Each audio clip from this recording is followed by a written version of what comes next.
Hey guys, Native America Tatanka. You're listening to We Are Wrestling Old School versus New School. It's again Native America Tatanka. Peace. I'm out.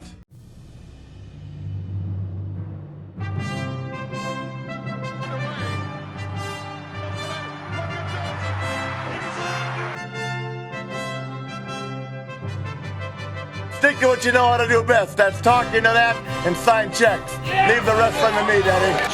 Up goes Blanchard. Now hard-earned tax money. 1, 2, 3. Guaranteed victory. It's always you, Brett. Austin 316 says I just whipped your ass. If you smell what the Rock is cooking. I can tell you it's going to be a day that I'm never going to forget.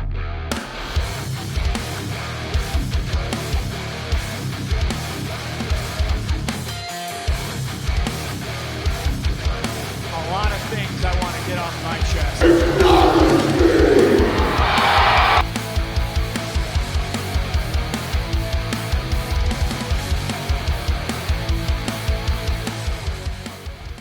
What is up? We are Wrestling Maniacs out there worldwide. I'm the host with the most, the best one, Donnie, here with your co-host, the Armenian Nightmare, the Beast from the Middle East, Chaz Smith. What is up? We are Wrestling Maniacs. Woo! This is a new episode of Old School versus New School, and this week we're going to be talking about Monday Night Raw, because today, 30 years ago, Monday Night Raw started and became one of the most longest episodic television shows in the history. But before we get into that, if you're not a We Are Wrestling Maniac yet already, and you're not a part of the thousands of subscribers, the best way to support us is by hitting that subscribe button now, turning on the post notifications, videos be coming out of nowhere like an RKO, and of course, you already know, the grind is real. And on this week with Old School versus New School, we're going to be talking about the entire history of Monday Night Raw, some of our favorite moments through the years, because with over thousands of episodes and being on every week from 30 years ago, there is a lot of historic moments that you're not kidding throughout the years with, Monday Night Raw. And I think the best way to start this off, Chaz, is talking about Manhattan Center. Oh, agree with 120, baby. 120. In case you guys don't know what the Manhattan Center is, that is where Monday Night Raw used to take place, which back in the day, ECW actually used to do a lot of their shows there. One Night Stand 2005 and 2006 were held there. Yes, and sir. It's always been just an iconic arena for professional wrestling. You want to explain the arena a little bit, Chaz? Yeah, it was very much like it was small, but it had it was like a balcony all the way around. It was, and it just looked it was like an old school. It looked really like an old place you would go to see like a play or something, like back in the day, like an old like movie a theater house, like a like theater, an old like an old musical theater or something like that. Yeah. Best way I can describe it, but it was so iconic. It was just, I get hit right in the feels every time I watch, like one of the old episodes, but I gotta say, looking back at some of the old school Raw, especially the first intro, I really enjoyed the presentation of Raw. And it was really cool. And I feel like around the time, which I wasn't born around 93, I was born, Attitude Era. But I'm assuming around that time, it must have felt really different because, of course, WWF at the time had, Saturday Night Main Event, Shotgun Saturday, and other, shows. But Raw really was the first of its own brand, being on a weekly episodic, television show. Yeah, definitely. Because Saturday Night's Main Event was more like once a month, kind of, once every few months kind of thing. And they used to do it, in place of Saturday Night Live. And it was something, it was something special. It was something to look forward to. And I know, not really so much around 92, 93, but when I like, for me, it was like from the start of it, like 85 to 86 to like 89, especially, or 90, it was freaking Saturday Night's Main Event was the stuff.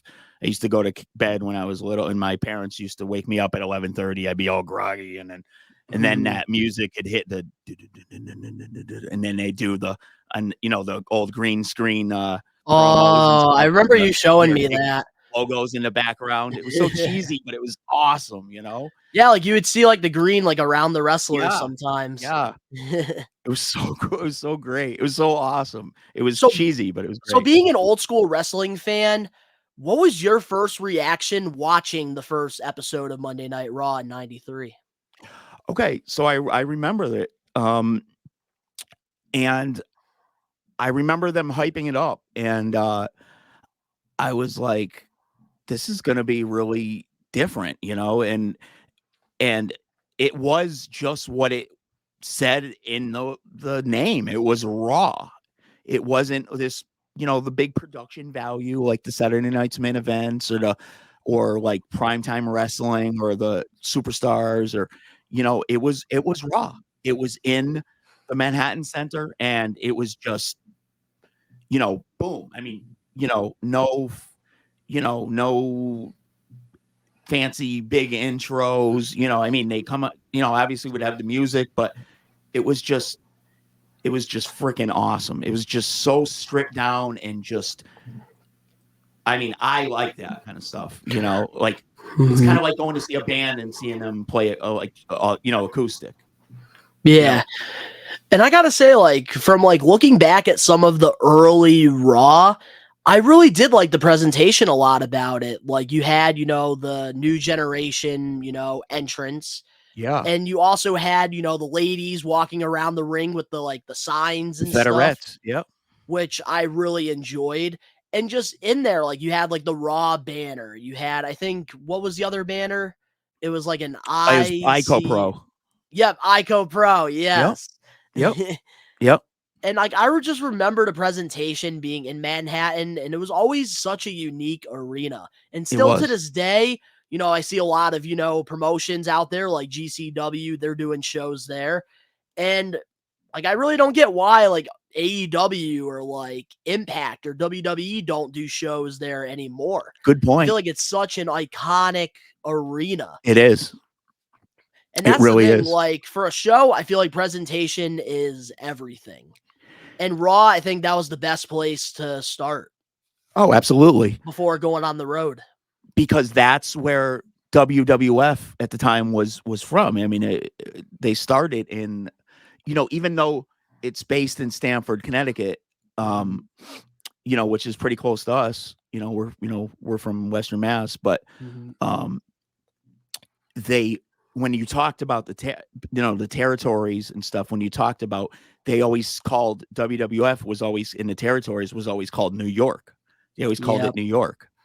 So what a perfect place to start was in Manhattan, And you have to realize too, WWE, they were doing a lot of their important stuff in New York City. Yeah, Madison Square Garden. Because of course, the most famous arena, Madison Square Garden. Absolutely. Even though the freaking New York Knicks suck.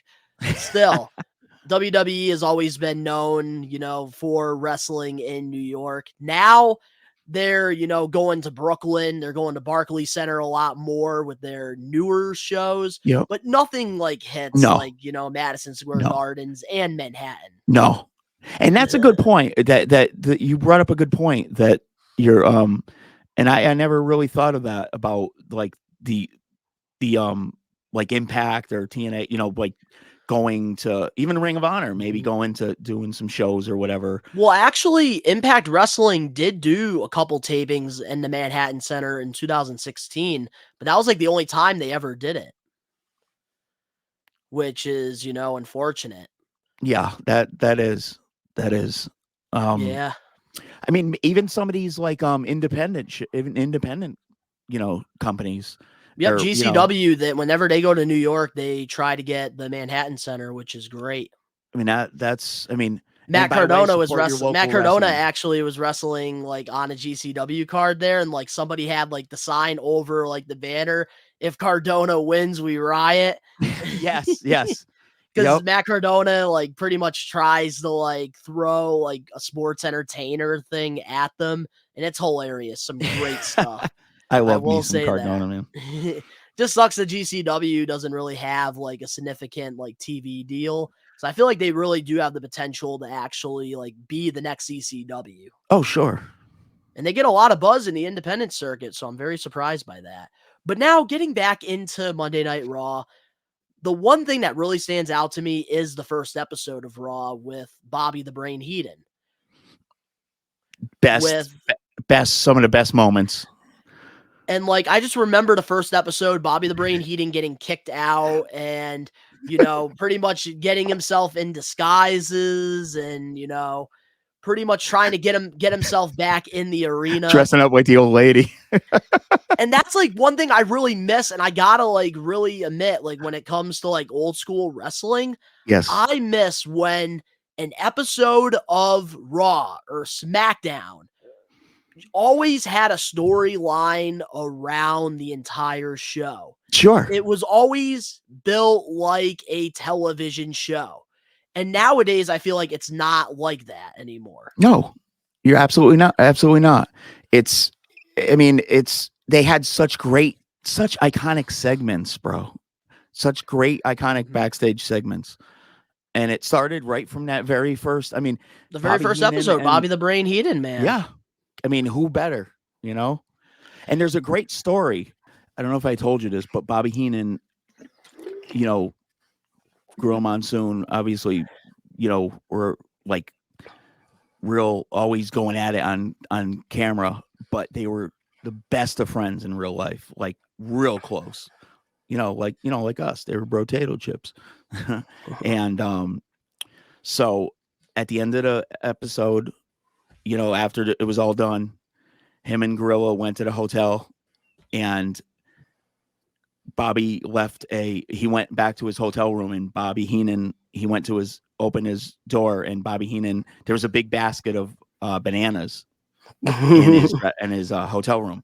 Mm-hmm. And he called Bobby's room and said, you know, hey, you want to come down here and share these with, I'm sorry.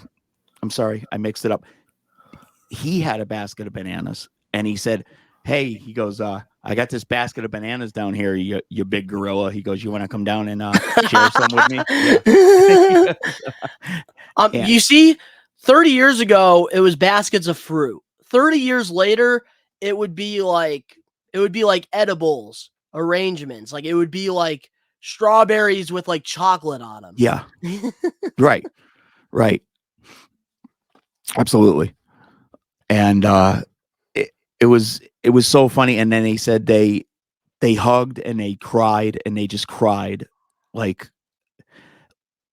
they just bawled their eyes out, and like it was the story. Hearing the story is just in Bobby's shoot interview was just so like tear jerking, because you know, it was awesome. But they had such amazing chemistry on camera.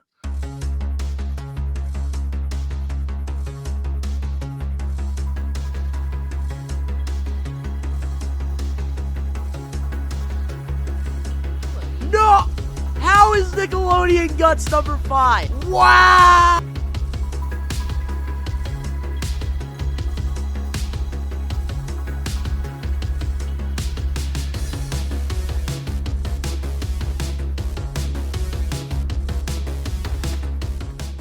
But now getting back into Monday Night Raw, let's talk about the new generation era with Raw a little bit. What are some of the moments in the early 90s that really stand out to you with Raw? I gotta say, one of the really sticks out is Sean Waltman, 1, 2, 3 Kid pinning Razor Ramon. That's I feel like everybody knows that moment. It's just such a great moment, though. I mean, he really for Scott Hall to put over his friend like that, Mm-hmm. somebody that was always just a job, like a jobber, you know what I mean? Mm-hmm. And Razor Ramon was, I mean, such a, huge character at the time, One of the greatest professional wrestlers and never win the world title. Yeah. Yeah. But he was a great Intercontinental Champion, though. He was a great Intercontinental One Champion. of the greatest, I think. Absolutely. He's one of the guys I think of when I, and he just had such a great character too. Just a great, Mm-hmm. you know how I feel about characters. And yeah, it just for him to do that for his friend, and actually Waltman got hurt doing that. When he did that moonsault off the top rope. He if you watch it, he smacked his head on the pavement. He goes, I was on Queer Street, and he's like, well, that's the thing. Like, it's still talked about to this day. Like, Yeah. 30 years later, AEW did something similar with this guy, Action Andrade versus Chris Jericho. And Jericho, saw how talented he was on Dark, immediately went to Tony Khan and told him, I think this kid's a star. We need to sign him. And literally that day, Jericho had his mind made up and he put that kid over. And That's awesome. did the same exact thing that they did 30 years ago with 1-2-3 Kid versus Razor Ramon. That's great. And one of the times that really stand out to me in like the early 90s with Monday Night Raw in the beginning days has got to be Marty Jannetty versus Shawn Michaels. Oh, when he won the belt. What a great moment. Yes. Even though Marty Jannetty's singles run wasn't the best, it was still a great moment because nobody expected that to happen. No. That's the thing. There was stuff on there that you did not expect. You said it right, man. You absolutely. It was awesome. Absolutely. And I feel like, with like the early, 90s, I think being in the Manhattan Center, that was a great, just a great footstep for the Monday Night Raw brand to move forward. Because I think without the early days with like learning from their mistakes and stuff, I think Raw wouldn't be where it's at today. No. Without having, the Manhattan era. I kind of miss it. You're absolutely right. But I kind of miss the rawness of it, though. You know what I mean? And in a way, don't get me wrong. I love production and it has its place, but just to call a show Raw, and then have such this huge production, they kind of got away from the whole point of what they got them, what they started. Yeah, even with SmackDown, they did too, because I loved how unique both Raw and SmackDown were back in the day compared to now. New school, I'm sorry, but Raw and SmackDown, and this is like why I can't make reaction videos live during these shows, is because I can't sit through these shows because they don't feel the same like they did back in the day.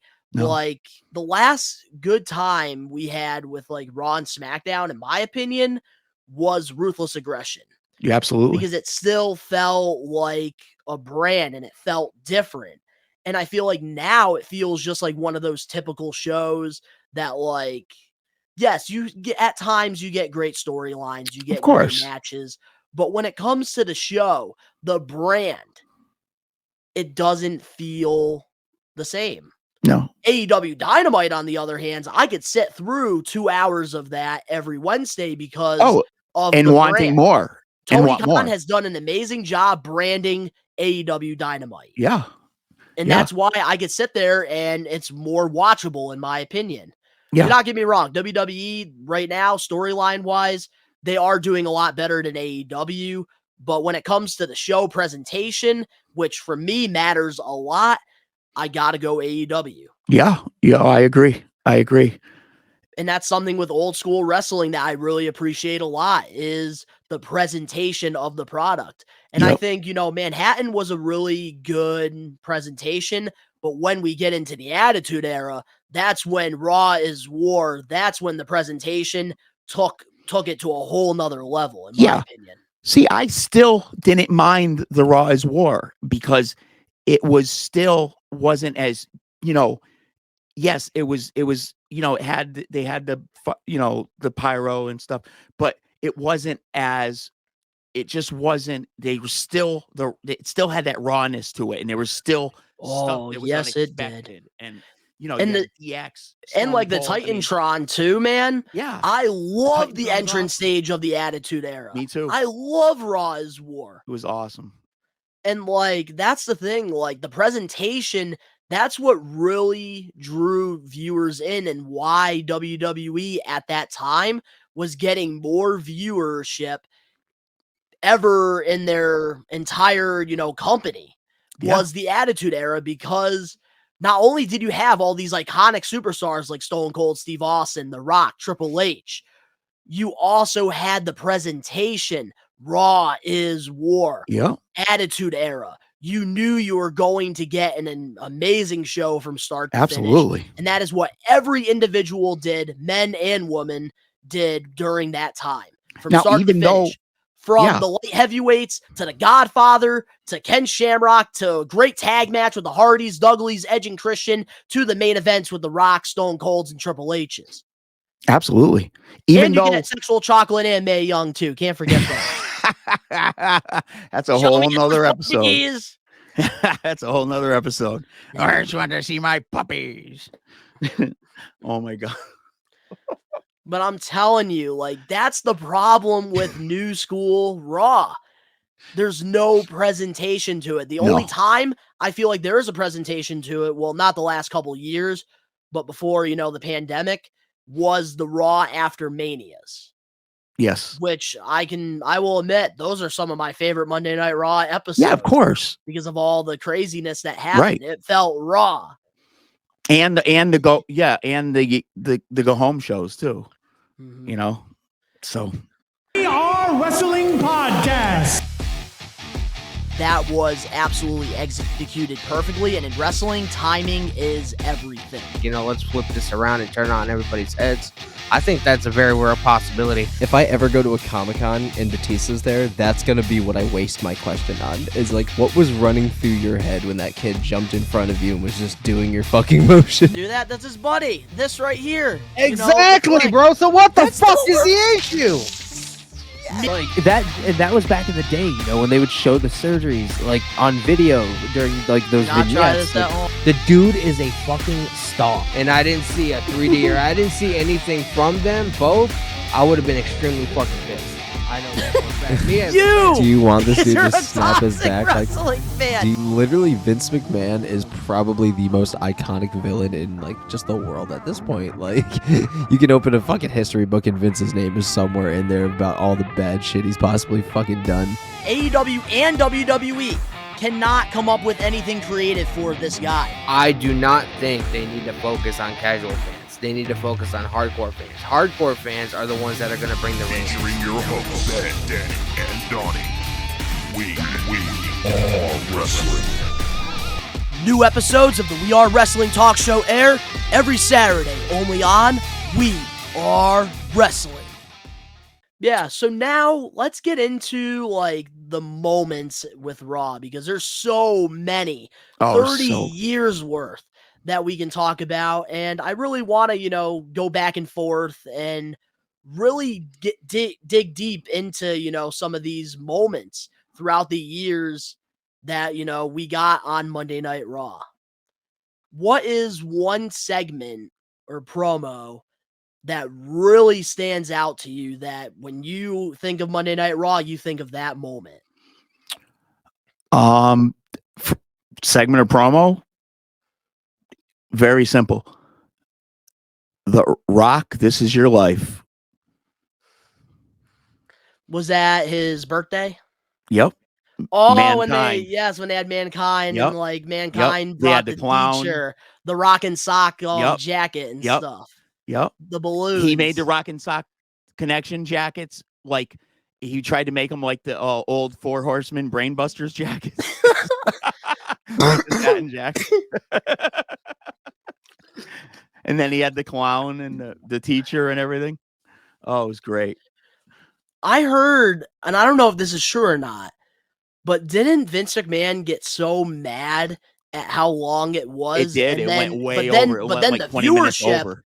yeah, but the viewership was like No, that was so like high.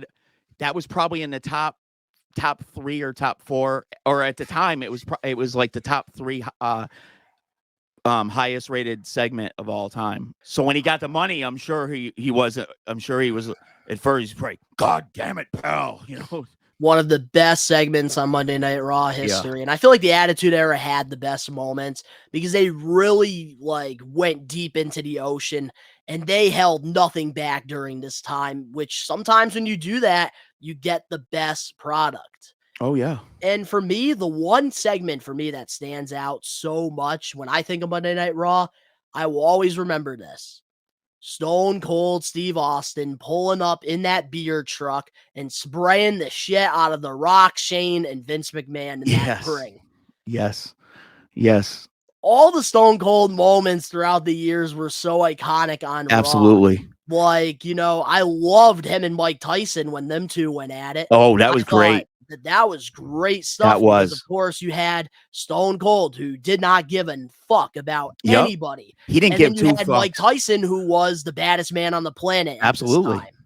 And then he had to pull the DX shirt. I mean, that was just iconic, man. Stone Cold always had a vehicle.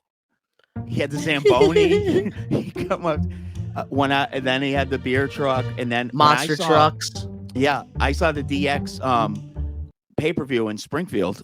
In your house? In your house, in your house 19.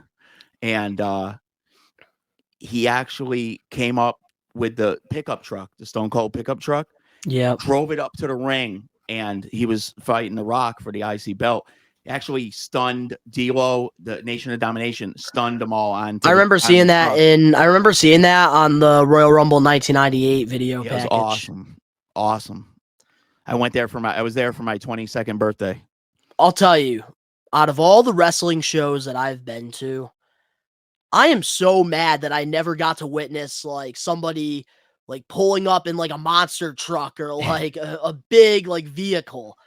Like the only cool thing that I got to see was back in like maybe 2005 with the Mexicools coming out in their little golf carts. That's like all I really got. And like recently they had Brock Lesnar pull up in like a tractor. You had friggin' Stone Cold, coming out with monster trucks and stuff. And I'm so mad that like I was never at a wrestling show and like something like that happened. So I think that's so cool. It was Stone Cold pulled up in your house. And the other great part about that show was at the end when Michaels was fighting Shamrock for the belt. Yeah. Owen Hart came and made his return as the Black Heart. I do remember that. Freaking and biggest fumble WWE.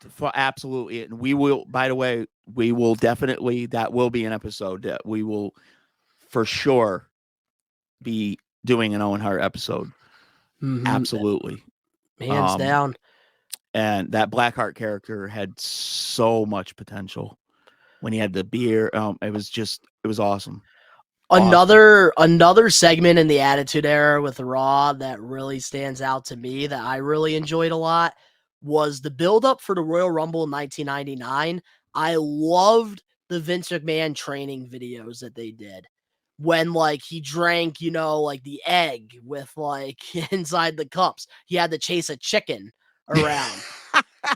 I loved the training videos that we got with Vince McMahon going into the Rumble in 99. He's a jacked dude, man.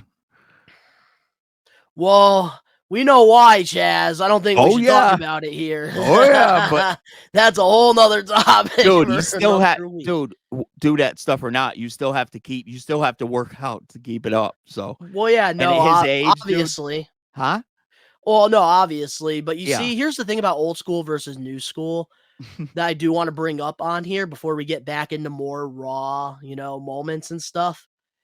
Back then, they had the roids. Nowadays, they have the controllers.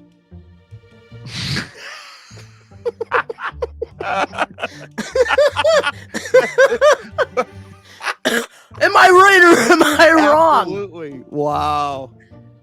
Wow, bro. That's I forgot great. who said that recently. Somebody said that recently. Oh, Like, that's I think some awesome. old school wrestler said that these wrestlers, they need to like go out and party and stop freaking playing the video games. And I think it was like a shot at like New Day or something because they have that Oh, up, man. down, down. That's funny. I don't know who it is. If you know who it is, like comment down below. Yes, let us please. know. 'Cause Definitely. when I saw that, I was cracking up. What is up? We are Wrestling Maniacs. It's the best one, Donnie here, with this week's trivia question. Every week on Old School versus New School, Chaz and I are going to go back and forth and ask you guys a trivia question. You must comment it down below to enter a giveaway where we will announce the winner on episode 10, where we are going to be doing our first live episode. So, this week's episode, we've been talking about Monday Night Raw, 30 years, and my question that I have is, who was the Raw unanimous GM? Around the 2010s, WWE had a computer being the general manager, and it was later revealed as somebody that we did not expect it to be. Who was it? Let us know in the comment section below to enter the giveaway. Do not cheat. Wow. Which It's that true. will be, honestly, I think that would be a really good episode in the future, talking about like, you know, the old times and like the new times, like how things are like backstage and stuff. Yeah. Like that would be a really interesting thing to talk about eventually. Oh, absolutely. But what's another like Raw moment that stands out to you during the Attitude Era? Well, staying on the Stone Cold Vince thing, when Stone Cold, when Vince was in the hospital, when Stone Cold attacked him, was freaking epic. Absolutely epic. Oh my God. That segment from start to finish was amazing. You had Mankind pissing Vince McMahon off. Mr. That was the premiere of Mr. Sacco too. That was the premiere of Mr. Sacco. Absolutely. I remember that. He was trying to cheer him up, and Vince sold his you got to give it to Vinnie Mac, baby. He sold his ass off in that segment. Mm-hmm. He always did. Vinnie was so good. Yeah, he was. Mr. McMahon character was so awesome. And he was just not having any of Mankind, man.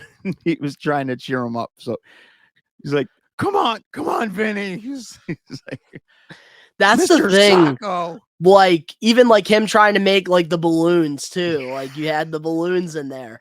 And he had then, the clown too from the Rock segment. Again. And then like I loved it because Vince was so pissed off. Oh, he was. And then I loved when they had Stone Cold, you know, turn around. He's like in like the hospital gear. And then remember he watching it. Vince McMahon in the head with a friggin' frying pan. I remember watching it. And as soon as they they showed the back of the doctor, right? They panned, because I always pick up on things like that, like when they do certain like shots and shows and stuff. Yeah, just like botches. Yeah, well, not botches. There's a reason they do those things, like in shows. They're like they'll keep showing something, and I'm like, there's a reason they're showing that certain item or whatever. But the reason I was watching it live. I'm like, there's a reason why are they showing this back of this doctor? And then I heard him go, "Yeah, that'll be all right, nurse." And I'm like, I'll take it from here. I'm like, oh shit, it's Stone Cold. No, it isn't. Yeah, I'll take it from here. It's like, wow. And then he smacks him in the head with the frying pan, and then you see Vince McMahon in like his diaper freaking flipping over to and then the bedpan. He hit him with a bedpan. That was awesome. That was awesome. He was in his tidy whities. Such a great moment. And I gotta say, speaking of Mankind, him winning the WWF Championship. Wow. Which I feel like this is one of the biggest moments in the Attitude Era. This is when WCW went downhill from there. I remember watching this WWE Network series. It was called the Monday Night Wars, where they like covered everything happening with WCW Nitro versus Monday Night Raw with WWE. Yep. And I remember the beginning of this episode for Mankind winning the championship. WCW spoiled it because it wasn't live. And they told them, if you want to go to the other station, Mankind wins the title. And that was the biggest mistake WCW ever made, because even though everybody already knew what happened, they went to the other station to witness that iconic moment. Yep. of him winning the championship. Yeah, and with everybody hoisting him on their shoulder, and that was so great. But that Raw was amazing because you had the whole storyline going Yeah. on. You had Stone Cold coming out. You had the corporate. Like, you had all of them, the corporation. Yeah, it was a And great, it made great television, and Yes, it it made was. a great story. And that's what I miss so much about freaking Monday Night Raw, was I know. when we had a show built around something good. Yep. And I feel like, you know, with the Attitude Era, there is so many moments throughout the years. Like, for me, I loved Chris Jericho's debut. Oh, Raw God, yeah. is Jericho. And they did this whole, you know, countdown to the new millennium. Yep. And then The Rock friggin' roasts the hell out of him when he first, you know, makes his debut. That was great. The hell are you? It's like, that was great. I remember him. I remember the lead up to that, and the Millennium Man, and they used to show the countdown thing on the, you know, the Titantron, and I remember the build up, and then just seeing his shadow, and I couldn't figure it out at first, and then I finally like saw the hair or whatever. I'm like, couldn't be Chris Jericho. I'm like, but because don't forget, at that time there really wasn't like internet, you know, it wasn't like, you know, as didn't like have it is this. now. Yeah.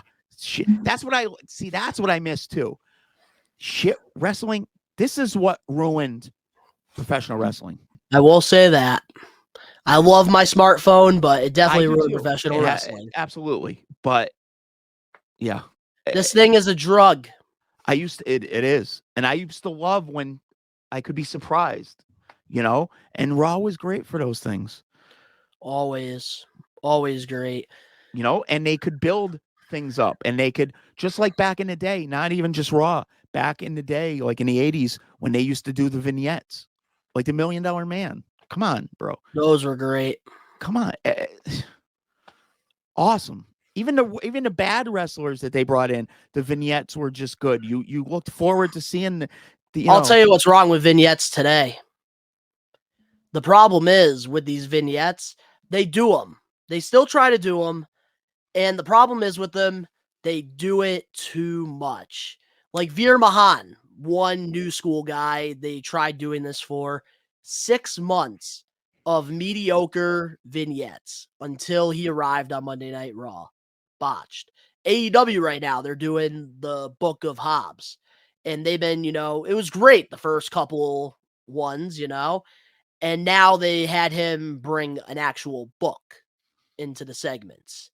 And now it's getting a little old. It's like, okay, when are we going to see him, you know, squash somebody? When is he going to, you know, get into the ring?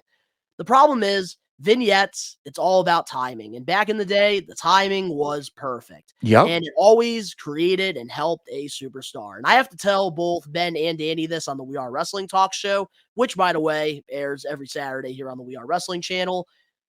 A vignette can make a superstar. Absolutely. Easily. And that's the problem with today's wrestling. The vignettes, when they try to do them, they go too on rushed. too long. Yeah. Too long. Too wrong. Yeah, too long. They drag it on. Yeah. Well, I mean, but what I meant by rushed is it's too like they do drag it, but then when the character finally comes out, they don't do it the right way. You know what I mean? They don't take care. It's just, yeah. That's exactly what the problem is. Another thing I miss is, and they get a solid push for like 3 weeks, and then they start jobbing out. Yeah, exactly. Like, speaking of that, that's what I was gonna say. What I miss is when they had Superstars of Wrestling and Wrestling Challenge, the superstars would wrestle the jobbers, and then they would save the actual. They would have the storylines going throughout the show of what's going to come up in the pay-per-views. They only had the 4 main ones at the time, you know, a year. They didn't have 12 or 16 of them. So they would do the lead ups to them, and then they had the interview segments, like the Body Shop or the Piper's Pit, you know, the funeral parlor. And then, they would always do the interviews. They would always keep up with the storylines, but these guys would wrestle the jobbers. They weren't giving away those matches for the pay-per-views on TV. Yeah. So it was special. When you saw it on the pay-per-view, it was special.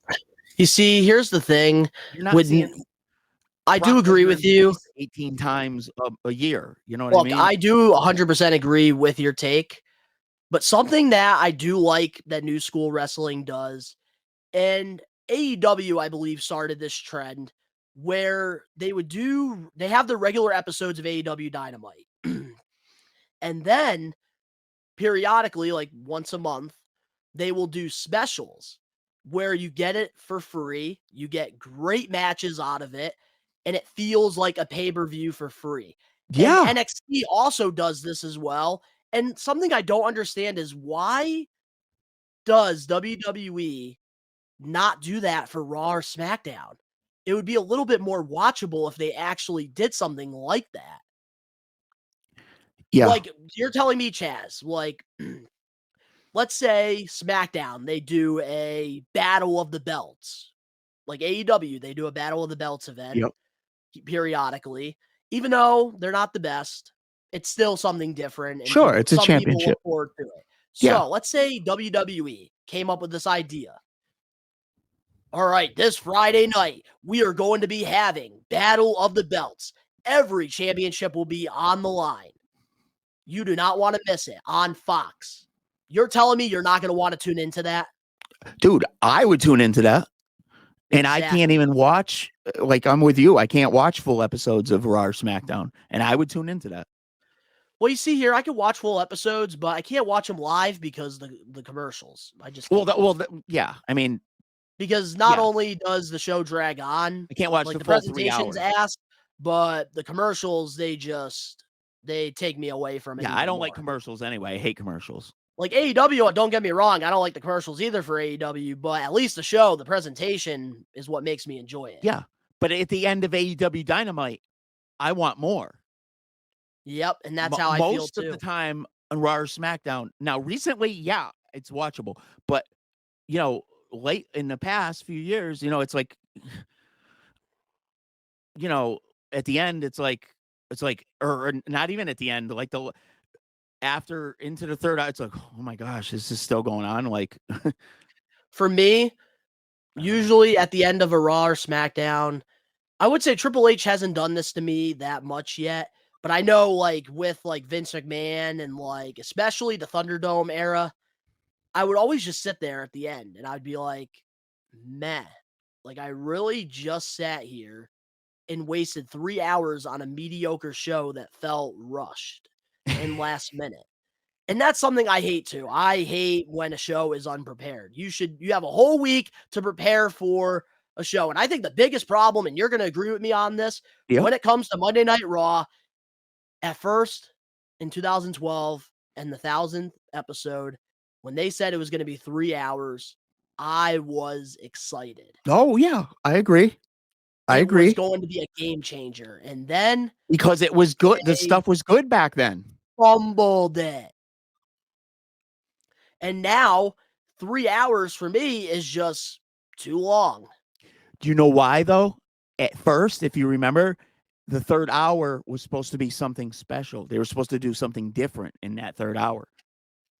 It was supposed to be the same shit for the first 2 hours. And then they were supposed to do different stuff in the third hour. They were going to do, and they started to, but then they dropped the ball. Yep.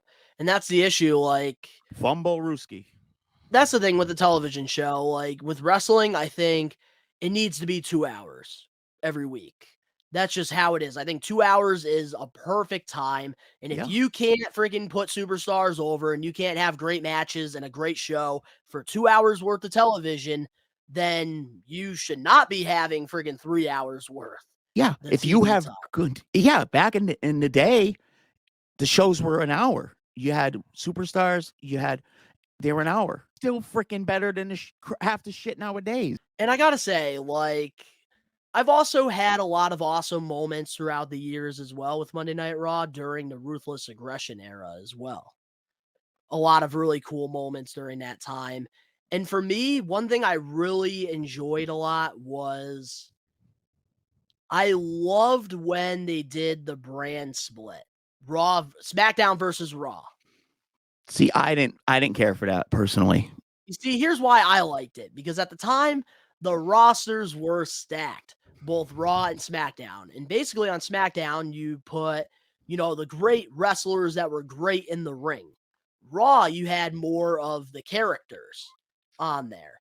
And I felt like it was a great way to, bring in new talent as well, which I think during the Ruthless Aggression era is very underappreciated, is a lot of the talent that they did create during this time. Let me take that back. I didn't mind the split, but I thought it was kind of stupid that they would have that you couldn't at first when they did the split at first you could wrestle on both shows. Mm-hmm. You could wrestle on both shows. Yeah. But when they was just like you're just SmackDown and you're just Raw and you can't go on the other show, unless you're the champion or whatever. But some of my favorite things, man, were when SmackDown would invade Raw. The separate belts. And I also liked when Raw would invade SmackDown at times too. Yeah. And even at WrestleMania every year, you had, like, for example, I think it was WrestleMania 23 or 24. You had Batista versus Umaga. You had a guy represent Raw versus a guy on SmackDown. And they would clash. And I think, that was something that was really cool as well. Yeah, it wasn't bad. It wasn't bad. I will say a lot of the fun Raw segments, though, with Eric Bischoff, those were really entertaining, I think, during that time. I loved what they did, like you would have like the regular WWE intro play, and then you always had Eric Bischoff's face, at the end instead of the WWE logo. And I really enjoyed that a lot. I mean, Bischoff. Him and Stone Cold, that was great. For sure. I mean, Bischoff brought a lot of, I mean, he definitely did some really cool stuff, I mean, but he was, you got to realize that the whole thing with the war thing, with with the 83 weeks, when they were, so even him just coming out as the general manager. Oh, his debut. Crap. That was great. When like, Vince wow. McMahon introduced them and like the crowd was in complete shock. I was like, what the hell? I'm back. Yep, I'm back. Yep. And then got that.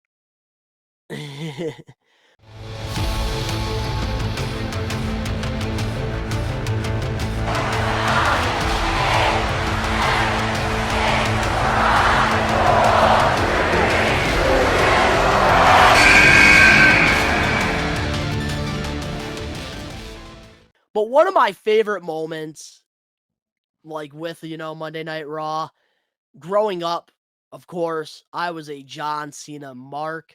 He was my, childhood hero. I loved the draft in 2005 when John Cena, shows up, during the Jericho, I think it was the Jericho show or something.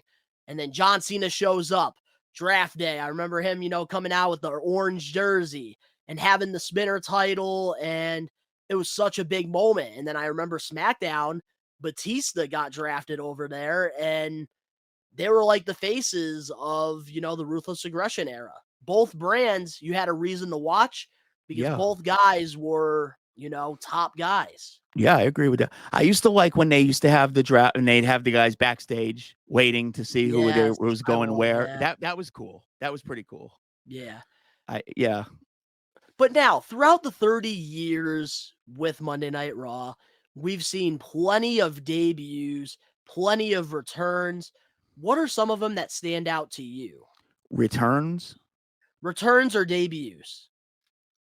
I just got to give one more moment because there was a lot of really cool moments. But I got to say, Raw, you were saying earlier, Raw pushed the envelope too. So there was, one segment really sticks out was the Brian Pillman's Got a Gun segment. Ooh, that was a good one. Dude. And wasn't that like before Attitude Era like was announced? Because a lot of parents were actually really like disturbed when they saw that on Raw. No, that was because that was WWE during the Attitude Era because but WWE, a lot of the parents actually sent in complaints because of that segment. oh yeah. Because Pillman pulled a gun on Stone Cold. Oh yeah. Oh yeah. For sure. Well, maybe kind of like it was November 96. So they were like starting to transition. yeah, it was like a transition. Because you have to realize, like, when they really went Attitude Era was when Vince McMahon cut the promo after Bret Hart got screwed. And Vince, did an interview with JR and basically said, Bret screwed Bret. Right. And that's when the Attitude Era, I think, really started. For me, yeah, you're right. That will officially, but for me, like the Attitude Era start like when Stone Cold did his thing on the King, of the Ring. That's fair. That's when it started. Fair. That's when it that's when the seeds were planted for me. I do agree. I think the seeds were definitely planted during that. And I think Vince becoming an like on-screen character, that's what really took off the Attitude Era. Yes. But in that segment, having, it was scary for him to say, and then Stone Cold, I'm going to send your sorry ass straight to hell. It was like, yeah. And there were some other ones with like Goldust, being out of makeup and him and Terry, when he actually was getting interviewed by JR. Mm-hmm. Have you seen that? I have, yeah. And that was that was really breaking the line of kayfabe. Like that was like, wow, is this real or is this like not real? Like it was really, that was really done well. Like they did a great job with that. Oh yeah, Goldust always knew when to, push the envelope. Yeah. Yeah. And that's the thing I really liked about like Goldust and Cody Rhodes. They both really stood out and like they tried like submitting their own legacy and not trying to be like their dad. Yeah.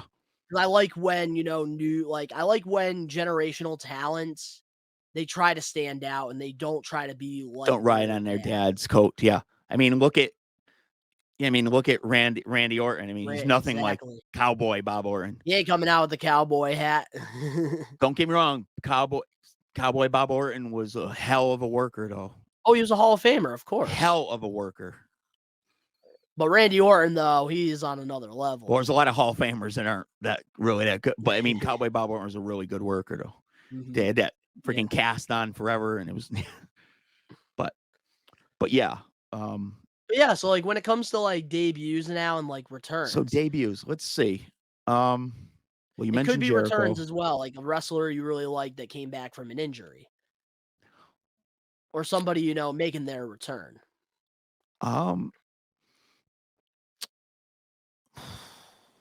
Wow. You know what? Probably my favorite return was X-Pac. Oh, that was, I believe, wasn't that the night after WrestleMania 14? Yeah. Yep. And then, Triple H was talking about how Shawn dropped the ball, and so yeah, that was a great. I gotta say, that was a creative way though to bring like the new DX together. Yeah, absolutely. And again, something you did not freaking expect. If there had been this, you would have known about it. Somehow, or you know what I mean? But it was awesome. And the same night, the New Age Outlaws joined DX, All right. So for me, my favorite return / debut has got to be in 2000, American Badass Undertaker. Okay. Nice. I love going back on YouTube and watching this moment. I remember, hearing, the Judgment Day, he's here. And then, pretty much Kid Rock plays American Badass. Good comes out on the motorcycle. The crowd went absolutely nuts. Almost ran Vince McMahon over with the motorcycle. Basically gets off the bike, kicks everybody's ass. And for me, I just remember that moment and Like, you look at that crowd and you're so disappointed looking at that crowd compared to now. Oh God, yeah. And it's like, come on. Yes. This is what I miss. Yes. Like, I loved American Badass Undertaker, and I think his debut was perfect. Yeah, it was great. That was great. As the American Badass, and great return too.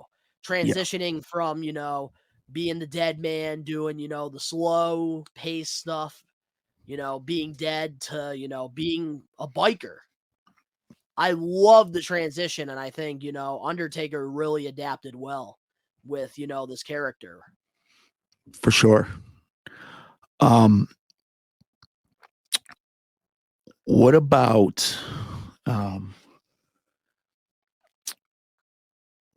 some of the let's see, sticking with the Undertaker, the whole thing when he had kidnapped Stephanie and everything, and when he was going to crucify, Ministry of Darkness Undertaker, I did enjoy, not as much as other people enjoyed. But when Vince revealed himself as the, that was freaking. It was me all along. That was a great plot twist right there. It was me all along. Yep. It was just, again, you didn't expect that. I will say I love the hardcore title, the 24/7 segments on Raw. Yeah. Those were great with Crash Holly. Going to like friggin' arcades and like going to circuses and like doing all of these like airports, doing all of these different, segments with the 24/7 rule. I loved it. Yeah. And I think I really enjoyed like when like on episodes of Raw. Wasn't even Mae Young the 24/7 champion? You get, parking lot brawls. Like, I loved when WWE did things outside of the arena. Yeah. Like when they taking blew advantage of like Vince's where they limo. were. Yep. Yep. That's crazy. That was actually one, thing with the Vince McMahon limousine blowing up. That was supposed to be like a whole storyline, but unfortunately they had to scratch it because of what happened with Chris Benoit. Yep. I do remember that. Yep, I do. Yep. And I gotta say, for me, like when it comes to like debuts and like moments, I loved the Raw after Mania. Like during, I'd say like the beginning of the PG era. It was like 2012 for me until like maybe 2017. I love the Revivals, debut FTR when they, came to the main roster. The crowd went absolutely nuts singing their song. I remember Vince McMahon even coming out and like them all singing No Chance in Hell. Yeah. And like when Fandango came out, a whole episode of Raw when Fandango like was like, debuting around that time. Everybody was doing the da da da da da. Yeah. And then Brock Lesnar making his return after almost friggin' 10 years away from the business. Yeah. I remember, him coming out giving John Cena that F5.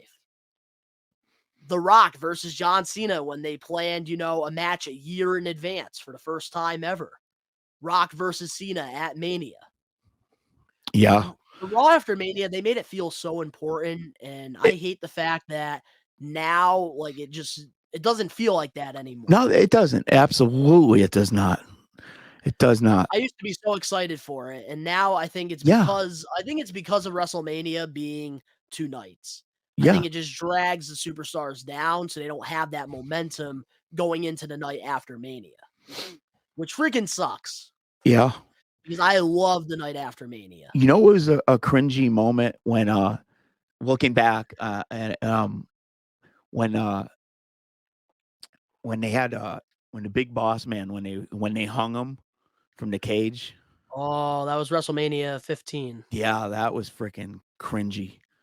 Mm-hmm. That See, was like really Undertaker cringy. around that time, he needed that transition, and that's like why I was really happy with American Badass transition. Because I just really enjoyed his work around that time because I felt like it was genuine, like that was because they went more into reality based, and that was really like Mark Calloway, American Badass Undertaker. Yeah. Like, you got to see a little bit of like a real side of him that you like never got to see Right. with. He was more like himself, like his real like mark out, yeah, Mhm. for sure. And I love that. I also gotta say too, the 25th anniversary, they actually tried doing something different where they did 2 shows with Raw, where you had the Manhattan Center and you had the Barclays Center. So you had 2 separate shows, and they would basically go back and forth. So you had like half the roster over in Yes, Manhattan, yes. you had the other half over in Barclay. And I remember like it being a great idea at the time, but then they fumbled it Yep. because the fans in Barclay were so mad that Big surprise. Manhattan got the Legends. And Yep. then Manhattan was mad because they didn't get any good matches that Barclay got. Right. And Right. that was a big thing around that time. Right. It was cool that they were trying to do something different and it was Sure. exciting, but unfortunately, it didn't, they didn't show up. And I don't think they're ever going to do something like that again. No. You know what I would like to see, Loki? If you're going to freaking go back to the Manhattan Center, do a whole damn show at the Manhattan Center. Yeah, a Manhattan Center anniversary show and try to recreate some of the matches with some new superstars. We are Wrestling Podcast. That was absolutely executed perfectly. And in wrestling, timing is everything. Let's flip this around and turn it on everybody's heads. I think that's a very rare possibility. If I ever go to a Comic-Con and Batista's there, that's going to be what I waste my question on. Is like, what was running through your head when that kid jumped in front of you and was just doing your fucking motion? Do that. That's his buddy. This right here. Exactly, bro. So what the That's fuck the is the issue?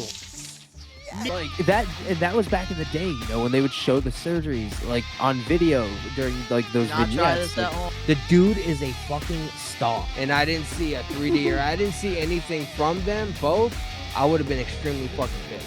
I know that for a fact. Me and Do you want this dude You're to a snap his toxic back? Like, wrestling fan. literally, Vince McMahon is probably the most iconic villain in like just the world at this point. Like, you can open a fucking history book and Vince's name is somewhere in there about all the bad shit he's possibly fucking done. AEW and WWE cannot come up with anything creative for this guy. I do not think they need to focus on casual fans. They need to focus on hardcore fans. Hardcore fans are the ones that are going to bring the ratings. Featuring your hosts, Danny and Donnie.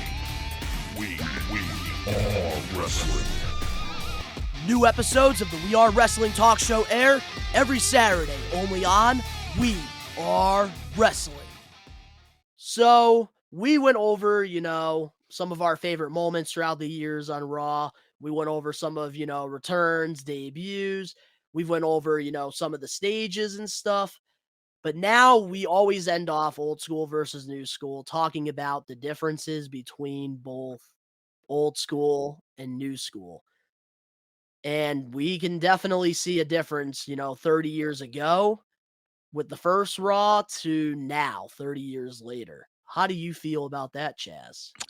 I think this time you probably will agree with me on this one, that old school kind of kicking new school's ass on the Raw end of shit. Yeah, and that's the thing, like, when you have almost 2,000 episodes of a show that's, new episodes every week live, there's only so much you can do, and I feel like, of course, the early days, they're going to have better stuff than what they do now, because there's only so many things you can actually do over and over and over again. And It's like, back then when Shawn Michaels did the Sweet Chin music, it was special. Nowadays, every wrestler and their parents be doing super kicks and Canadian destroyers. it's and it's not a competition thing. I'm not gloating because old school kick new schools. Believe me, if I would love for shit to be like it is nowadays, or like it was nowadays, like it was, And that's at the thing with least Raw. I just somewhat. want there to be a unique presentation to it. Yeah, That's the thing, exactly. like, with, like, the HD arenas, like, I don't care for all the extra, like, screens. I don't No. care for, like, the Roman graphic No. that the crowd can't see, but we could see on the TV. Yeah. I don't care for any of that. I Like, wanna see what's going on. I miss the old stages for the pay-per-views. I miss, like, everything being built around something. And that's, like, Yes. what's missing Like in a new like a school Raw. like a theme. Exactly. Yes. And, like, Yep. AEW, they have that. which Yes. I really hope they continue to stay that way. Absolutely. And I feel like with, Raw, like, I got to go old school over new school because of all the iconic moments that were created during the time. I And there feel were like so back many in the iconic day, the wrestlers. creative writers at the time, they were focusing on a television show, not a Yep. wrestling show. And Right. that's what made Raw stand out because of not only the iconic superstars and matches and moments, but because of the presentation. And presentation to me is almost everything. Because See, if I don't like the presentation, I'm not going to enjoy it. right. And that's the thing. Because they focused, and that's weird that we would say that, because in some of the maniacs might be saying, well, wait a minute, because you guys are always talking about how the wrestling should be number one and not. But here, listen, I Should know what be. Donnie's saying, and But correct me if I'm presentation's wrong. everything. Correct me if I'm wrong. Because those guys were so iconic, and all those guys were, every superstar was, there was so many great superstars back then, and they focused on the show. What happened in the ring took care of itself. They Well could said. take care of it themselves. As long as the show was happening and they have the good segments, those guys were such professionals and so great that they knew what to do in the ring.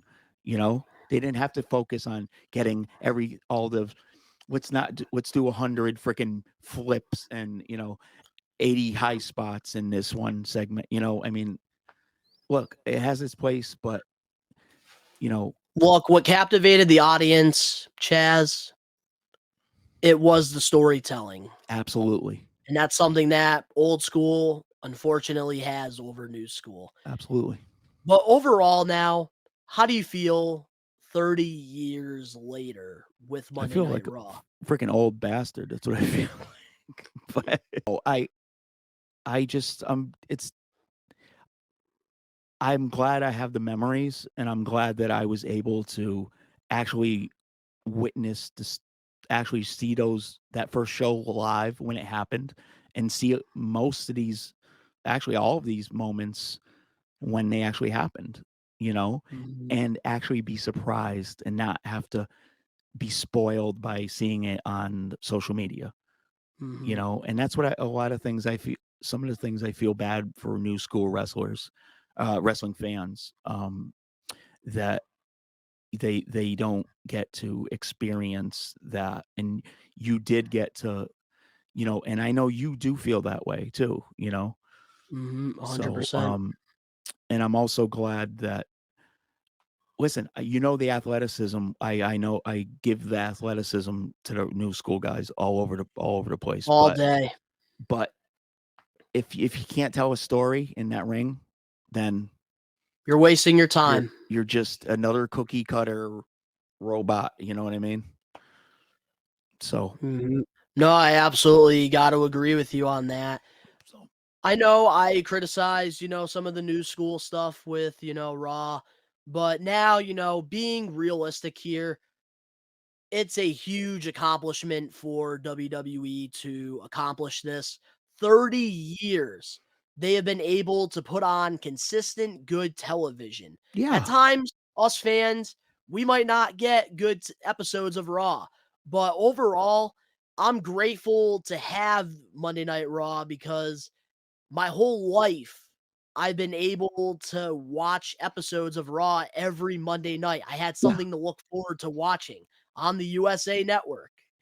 yep, 120%, buddy. It's there. You know what I mean? It's there, exactly. It may not be, every episode may not be 100% perfect and 100% awesome, but they're still doing their thing. And 30 years later, they can say that, The longest running television show in history. Who can say how It was many shows can say for that? years. It was The Simpsons until WWE. Yep. With Monday Night Raw.